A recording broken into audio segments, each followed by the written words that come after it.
अखिल गगৈ मुर्दाबाद मुर्दाबाद मुर्दाबाद अखिल गगৈ मुर्दाबाद मुर्दाबाद मुर्दाबाद अखिल गगৈ दादागिरी नचलिब नचलिब दादागिरी नचलिब नचलिब अखिल गगৈ मुर्दाबाद मुर्दाबाद मुर्दाबाद रुपेश गोयल जिंदाबाद जिंदाबाद जिंदाबाद रुपेश गोयल जिंदाबाद जिंदाबाद जिंदाबाद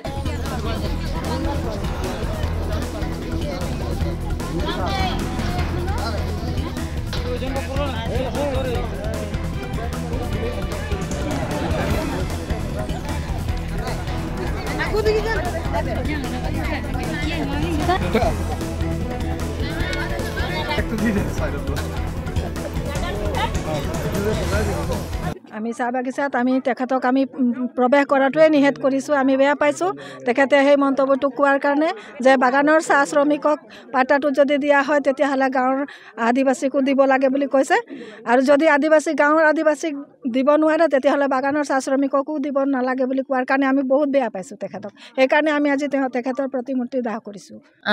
আমাৰ চাহ শ্ৰমিক 200 বছৰ দিনত যে আমি পাতা পত্ৰ পোৱা নাছিলোঁ।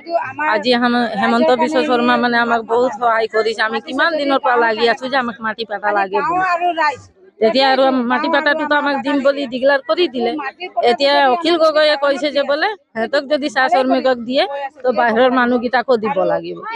এইটোতো কথা নহয়। আমি কিমান লাগি ভাগি, সিহঁততো নিজৰ মাটি বাৰী আছে, আমাৰ মাত্ৰ আমাৰ কোৱাৰ্টাৰটো আছে, আমাক দিলে ভাল হ'ব। সেইটো কাৰণে আমি লাগিছোঁ।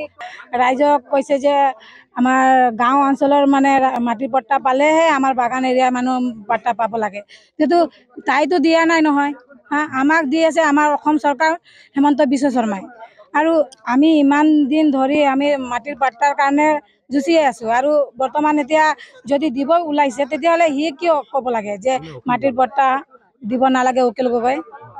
আৰু সেইকাৰণে আমি আজি আমাৰ চাহ শ্ৰমিক ৰাইজে ওলাই আহিছোঁ যাতে আমি মাটিৰ পট্টা পাব লাগে, আৰু তাৰ পুতলাটো সেইটো কাৰণে জ্বলাইছোঁ যিহেতু আজি আজিৰ কাৰণে সি নহয়, চিৰ জীৱনৰ কাৰণে সি আমাৰ কাৰণে মৃত্যু হৈছে।